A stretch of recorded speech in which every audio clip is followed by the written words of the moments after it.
একটা কিনবেন, কিনাই না দিবেন, দিয়া জিগাইব এটার দাম কত? এটার দাম হলো 1200। মহিলারা আরেকটা অভ্যাস আছে, জামাই যে শাড়িটাই আনো পাশের বাড়ি আর একটা মহিলার দেখাইব, তো জিগাইব কত গো? আমার জামাই তো কইছে 6000 টাকা। আর পাশের বাড়ির মহিলার একটা অভ্যাস ছিল, যত বালাই কিনো একটা ফুসুট মাইনা ফুসা মাইরা দেওয়া যাইব। তুই কিতা কস এটা 6000 টাকা বেউব না কিতা তোর জামাই? আমার জামাই যারা 1.5 বছর আগে 1500 টাকা আনছে।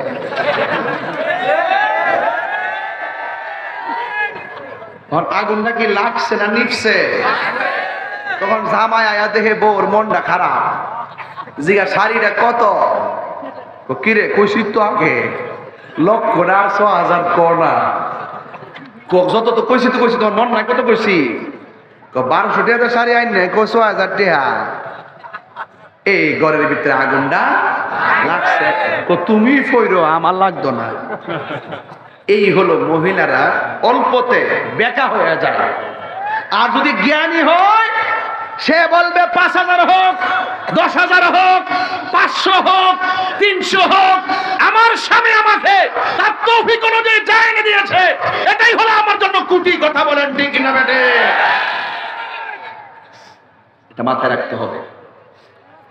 এই ধ্যান ধারণা যেই সংসারে থাকবে সংসার উন্নতি হবে।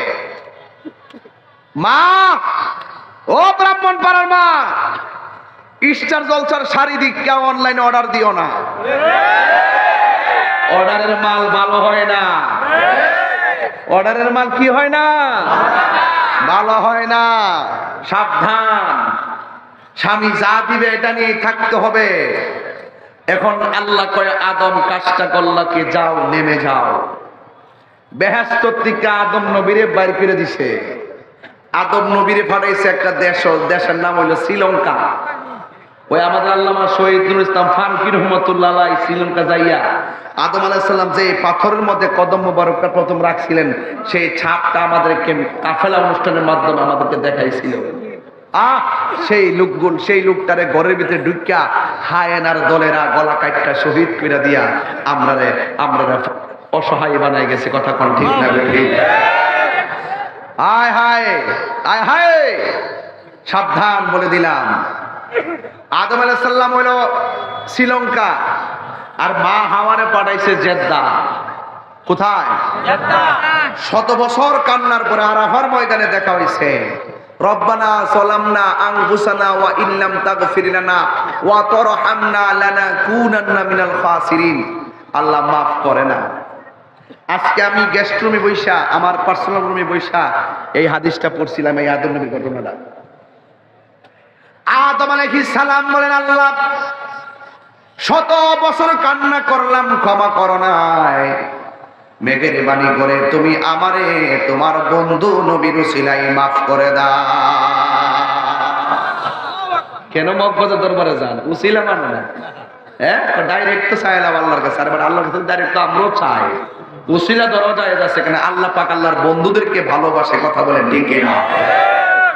এরপরে রাখ দিয়া আল্লাহ তোমার বন্ধু নবীর উসিলায় তুমি আমারে মাফ করে দাও। আল্লাহ ডাক দিয়ে গিয়া আদম কাইফা আরাফতালি মুহাম্মদ সাল্লাল্লাহু আলাইহি, তুমি কিভাবে মুহাম্মদ সাল্লাল্লাহু আলাইহি সাল্লামকে চিনেছো? আদম আলাইহিস সালাম বলে, খলাকতানি, যখন তুমি আমাকে সৃষ্টি করেছো, ওয়া ফানাফাখতু ফিয়া, যখন তুমি আমার মাঝে রূহটার ভিতরে দিয়েছো, ফারাআইতু আলা সাকিল আরশ, আমি আরশের চৌকাঠের দিকে তাকাইছি, ফাফিহি মাকতুবান লা ইলাহা ইল্লাল্লাহ মুহাম্মাদুর রাসূলুল্লাহ সাল্লাল্লাহু আলাইহি ওয়াসাল্লাম। আমি দেখি যে আরশে আজিমের ভিতরে লা ইলাহা ইল্লাল্লাহ, পাশে মুহাম্মাদুর রাসূলুল্লাহ সাল্লাল্লাহু আলাইহি ওয়াসাল্লাম লেখা আছে। আল্লাহ ডাক দিয়ে কি, হে আদম, তুমি যদি 100 বছর পূর্বে আমার বন্ধু নবীর উসিলা দিয়ে আমার কাছে ক্ষমা চাইতা, আমি আল্লাহ রাব্বুল আলামিন তোমাকে ক্ষমা করে দিতাম। আর বড় করে বলেন না সুবহানাল্লাহ। এই জন্য আদম আলাইহিস সালাম ক্ষমা পেল আমার নবীর উসিলায়। এই জন্য যুবক ব্রাহ্মণ পাড়ার মানুষ, সেখান থেকে মানুষের সৃষ্টি একের পর এক জোড়ায় জোড়ায় সন্তান হতে হতে আজকে এই পর্যন্ত আমরা দুনিয়ার জমিনে এসেছি। কিন্তু আমরা অনেক জাতিতে বিভক্ত, কিন্তু আমরা তো শ্রেষ্ঠ জাতি হয়েছি, আমরা মুসলমান জাতি হয়েছি। এই জন্য আমরা মুসলমানিত্ব ধরে রাখতে পারি না। মুসলমান যদি ধরে রাখতে চান, মুসলমান কারে বলে যদি আপনারা জানতে চান, ফিলিস্তিনের মুসলমানদের দিকে তাকান। কথা বলেন ঠিক না? ফিলিস্তিনের মুসলমানদের দিকে তাকান। ছোট্ট বাচ্চা সেদিন বলতেছে, এই ইসরায়েলের ইহুদির গুন্ডা বাহিনীরা, তোরা আকাশ দিয়ে বোমা দিয়ে আমাদের দেশের মাটি দখল করতেছিস, আর আমরা মসজিদে আকসাকে রক্ষা করতে যাইয়া বুকের তাজা রক্ত সেই মাটিতে ফেলে দিয়ে আল্লাহর জান্নাত দখল করতেছি। কথার ওজন আছে না নাই? আর যেখানে কথার ওজন আছে না নাই? ওরা বলতেছে তোরা আমাদের মাথার উপর দিয়ে বোমা মারতেছিস, মনে রাখিস তোদের মাথার উপরে আমাদের রব আছে। তোদের বোমা কতটুকু উড়াবি? আমার আল্লাহর ধরা অনেক কঠিন। তোদের বিচার পৃথিবীর কোন আদালতে দিব না, তোদের বিচার দিব আল্লাহর দরবারে। অনেকে বলে যে হুজুর ফিলিস্তিনি মুসলমানদের কথা কেন টেনে আনছেন? আনছি আমরা কেমন জাতি আজকে? আমরা শ্রেষ্ঠ জাতি। আমাদের মুনাফিকের কারণে আমাদের সেই জায়গা কলুষিত হচ্ছে। কারণ ফিলিস্তিনি মুসলমানরা হইল খাঁটি মুসলমান, ওরা বুকের তাজা রক্ত এইভাবে বিলাইয়া দেয় আল্লাহর ঘর মসজিদের জন্য। আর আমরা বাংলাদেশ থেকে তাদের কথা বললে অনেকে কি করে, অনেকে বিভিন্ন ধরনের করতে চায়, বিভিন্ন ধরনের অনীহা প্রকাশ করতে চায়। হুজুর ফিলিস্তিনের যুদ্ধ হয়, ইসরায়েলের যুদ্ধ করে, বাংলাদেশ থেকে বললে কি লাভ হবে? আপনি ইতিহাস জানেন না। এই বাংলাদেশ থেকে বললেও কাজ হবে। আমার বিশ্বাস যে এই মাহফিলে বসে যদি আশেকে রাসূলরা ফিলিস্তিনি মুসলমানদের জন্য চোখের পানি ফেলে আল্লাহর কাছে দোয়া করে, এই চোখের পানিটা ফিলিস্তিন ইসরায়েলি গুন্ডা বাহিনীর জন্য ক্ষেপণাস্ত্র হয়ে যেতে পারে। কথা বলেন ঠিক না? ফিলিস্তিনের জন্য এত মায়া কান্না কেন? আপনারা জানেন এখন যেমন মক্কাতুল মুকাররমা খানায় কাবায় তাওয়াফ করি, আমরা এদিকে ফিরে নামাজ পড়ি। আগে আমরা সেই মসজিদ আকসার দিকে ফিরে নামাজ পড়তাম। এটাই ছিল মুসলমানদের প্রথম কিবলা, যেই মসজিদের দিকে ফিরে নামাজ পড়তাম। এই মুহূর্তে যদি কেউ খানায় কাবায় আঘাত করতো, আমরা কি ঘরে বসে থাকতাম? তো ঠিক এইভাবে অত্যন্ত মর্যাদা বহন করে সেই মসজিদ।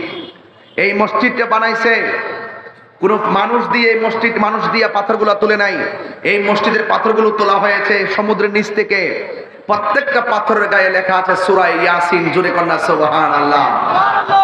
এই মসজিদটা সেই মসজিদ, আমার নবী মেরাজে যাওয়ার সময় এই মসজিদের মধ্যে নামাজের ইমামতি করেছেন। নবীর পিছনে 1,24,000 পয়গাম্বর মসজিদে নামাজ পড়েছেন। জোরে কন্যা সুবহানাল্লাহ। তার মানে বোঝা গেল এই মসজিদটা ফিলিস্তিনের একলা নয়। এই মসজিদকে রক্ষা করার জন্য শুধুমাত্র ফিলিস্তিনি মুসলমানরাই রক্ত দিবে না, এই মসজিদকে রক্ষা করার জন্য সারা বিশ্বের মুসলমানরা রক্ত দিবে। কথা বলেন ঠিক না? মুসলিম বিশ্ব জাগো জাগো, শোনো ফিলিস্তিনিদের চিৎকার, সময় এসেছে ঘুরে দাঁড়াবার, প্রাণের দাবি আল আকসা। ঠিক না? সাউন্ড একটু তুলে দাও। এই ঠিক বললে চলবে না, হাত তুলে বলবেন ঠিক। আমি হাত তুলে, আপনারা হাত তুলে। রাজি আছেন কিনা বলেন?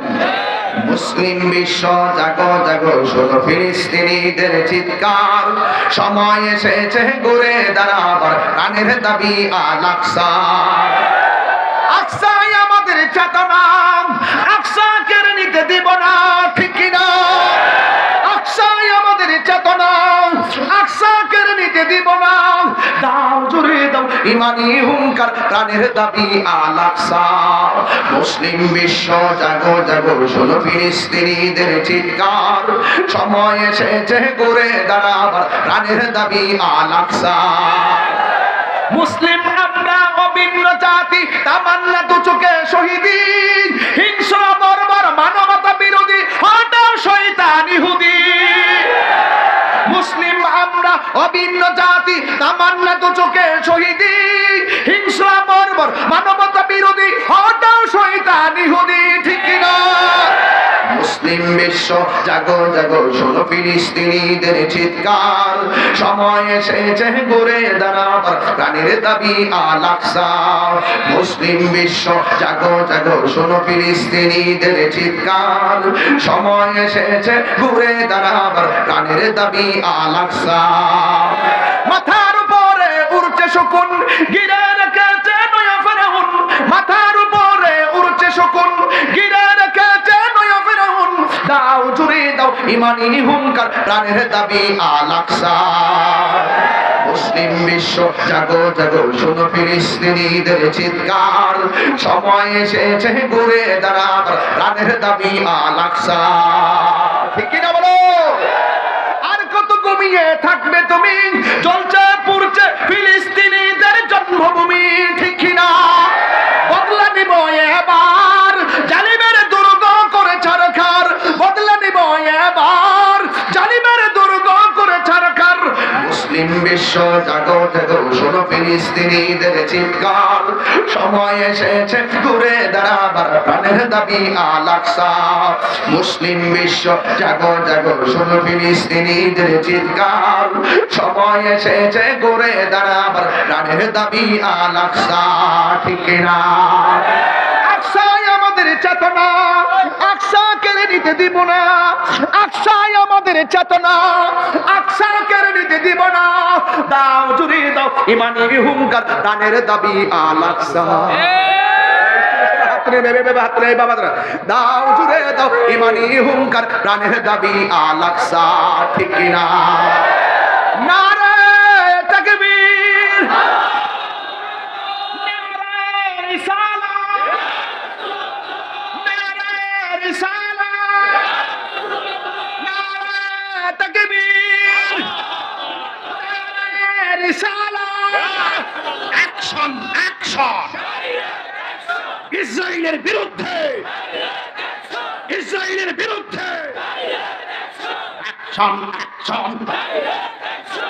ইসরায়েলের বিরুদ্ধে, ইহুদির বিরুদ্ধে, কাদিয়ানের বিরুদ্ধে, শিয়াদের বিরুদ্ধে, খারিজির বিরুদ্ধে নারায়ে তাকবীর, নারায়ে রিসালাত। অ্যাকশন অ্যাকশন ইসরায়েলের বিরুদ্ধে। বিশ্বের মুসলিম, বিশ্বের মুসলিম কষ্ট পাইছেন, দুঃখ পাইছেন? এক হইলে কেউ পারবে? রাশিয়ার ডরে আমেরিকা কাঁপে, কেরে? অস্ত্র আছে। চীনের ডরে কাঁপে, অস্ত্র আছে। কোরিয়ার ডরে কাঁপে, অস্ত্র আছে। আর আমরা 57,000 দেশ মিল্লা হুঙ্কার দিয়ে হেরা ডরা না। 80 লাখ ইহুদি, 57 রাষ্ট্র মিল্লা, কোটি কোটি মুসলমান মিল্লা হুঙ্কার দিলে হেরা ডরা না। কারণ এরা জানে মুসলমানদের